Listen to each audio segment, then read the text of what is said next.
Atheneum Mystic Library. This is a game for bibliophiles and for people that like fantasy. The fantasy element really is not that prominent. It's a library. You're gonna collect books, organize them on your bookshelf. It could be any kind of world with any kind of library, but fantasy is always cool. Each player has a bookshelf, such as this one, divided into different compartments. Each compartment receives a spider token at the beginning of the game. It's mechanically important, but these tokens are also comically small. They're just so easy to lose and misplace. I wish they'd been a little bit bigger. It would still work. And then we have the books themselves that we will acquire during the game. They have different titles. They try to give us a little bit of flavor, a little bit of joie de vivre. But they don't have any game purpose. All that matters is the type. As you can see, there are 5 types labeled by color but also by design on the spine. During the game, we will acquire those books and we will place them in our compartment. We will acquire the types of advantages also, such as hopefully extra shelves. And we play for 10 turns, and at the end, the player with the most points wins the game. Now, how do we acquire those things and what happens in a turn? This is a card drafting game. So you're gonna shuffle these cards and you're gonna give each player a hand of cards. Each player will select a card, put it face down in front of themselves, reveal it, resolve it, and then you pass your cards to the next player. You receive cards from the player from the other side, and you repeat until you're done with round A. Then you will draw cards on this other deck, and then once that is also resolved, and that will amount to 10 turns total, the game is over. Now, an interesting twist. So the first hand of cards comes from deck A and then from deck B. The interesting twist is also this. As you see, each card is divided into 3 sections. So after all cards have been revealed, you get the advantages of the sections at the bottom of the card that you played, plus the advantage in the top right corner of the player on your left and the top left corner of the player on your right, basically the corners next to you. And at the same time, you give these advantages to these players. So for example, I just gave 2 extra points just like that for free to that player. I gave a book of that kind to that player. So here, for example, after all cards are revealed, the players will collect all of the books and all the advantages that they receive. For example, I get a green and a pink book from there. I get a purple book from there. And I get a book of any color that I want from there. Hooray! And this is the general idea. Collect all of the resources and then you place them in your library. When you put them in your bookcase, they have to make sense. So don't make them float into thin air because that looks silly. Also, a book like that, whoa, just doesn't work. So basically, the idea is that one of the long edges of the book, and the books have to be standing, which doesn't really matter that much in real life. I have a lot of book stacks in all sort of different ways.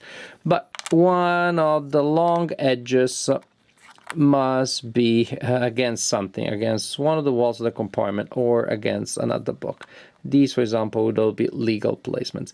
These stupid spiders, they're just there in the way. As you place books there, you simply move them until there is a room left. And the idea is that when a compartment is completed, the spider is discarded and you turn it into an advantage. And the spider is simply there to mark that you got an advantage for that compartment, because you may have game effects that later allow you to move books around and then fill up a compartment again. Then you don't get this advantage again. So it's very important mechanically to record that you used your advantage, but they're just so easy to misplace and to lose. I'm probably going to replace them with glass beads or other kinds of tokens. Anyways, the advantage is you may get a token from a bag. There are tokens that give you many types of advantages. Some tokens will simply represent books, and then you simply can use them as a is a double book. Also, all tokens are double-sided, so you can choose which side you want to use. Very cool. Candles, you can place them in these specific slots on top of your bookcase, and they will score points at the end of the game. So this is your idea. You collect stuff, which can be tokens, points, especially books. So you make a little compositions like that.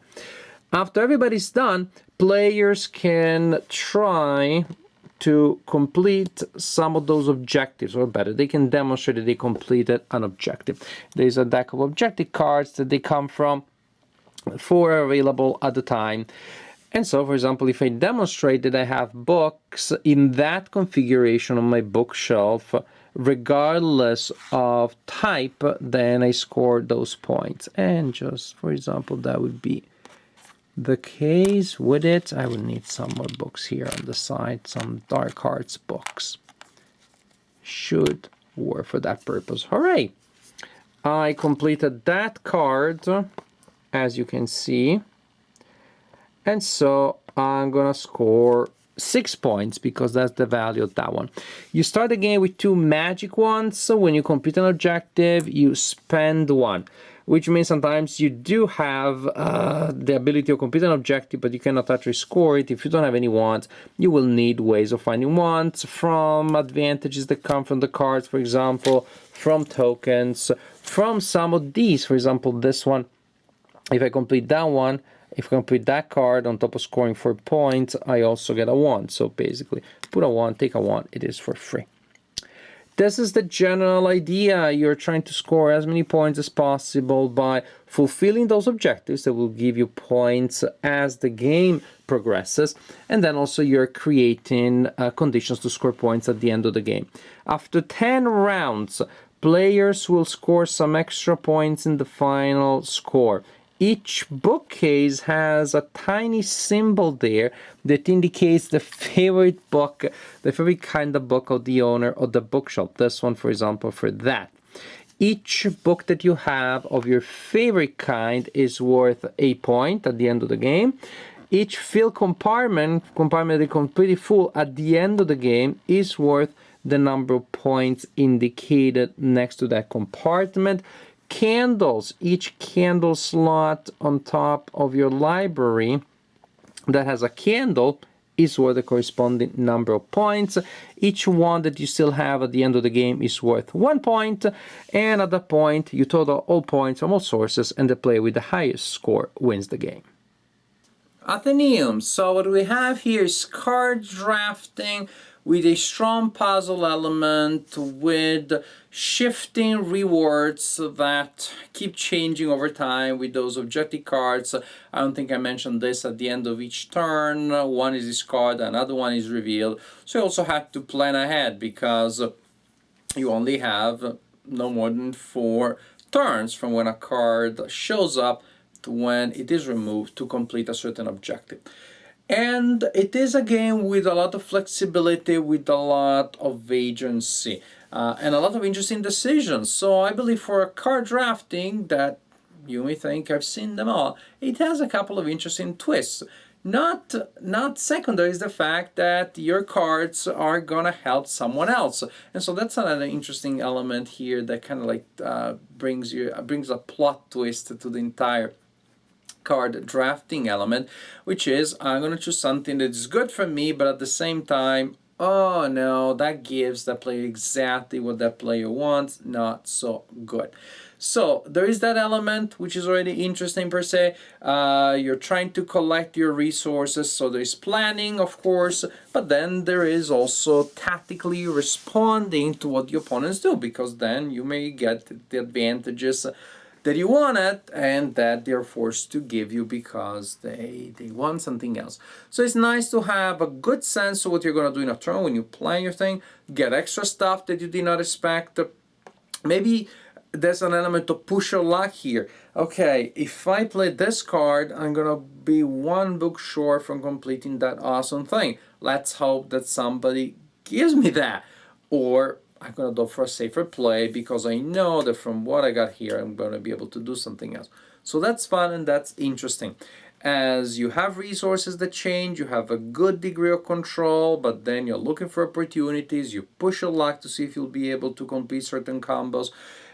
Constantly changing objectives bring more reasons for you to be engaged with the game and figure out different ways of scoring. Also very interesting that as the game progresses, you will have many opportunities to move your books around, and I like that very much. As I'm completing something, and then I move them around, and then I move them around again. But I want to make sure by the end of the game, they fill up their compartments entirely. Many different options when it comes to bonuses. When you complete a compartment, you kick out one of those annoying spider tokens, you can choose a wand, you can choose a book of any kind, you can choose a token, you can draw a token from the back. Tokens are double-sided. Just that just tells you that there was a lot of thinking that went into giving the players a lot of choices, a lot of decisions, a lot of paths to victory. I'm going to say ultimately there's only one, score points, but the way in which you can actually solve the tactical puzzles that the game throws at you. There are so many ways of doing that I find the game to be pretty engaging. In terms of gameplay, you have very rich gameplay with a lot of options, a lot of different possibilities, a peculiarly friendly and relaxed kind of competitive interaction. And so, good. It's a good game. I definitely enjoy playing it. I think it's a game with a strong profile, a strong identity, and we stay in power. In a world that is flooded by games that rely around card drafting, I think it's a game with an original element. It resolves or it incorporates puzzle elements very well within other well-known elements of card drafting and Eurogaming, and so the result to me is ultimately very, very pleasant. Atheneum, fun, entertaining, and pleasant game.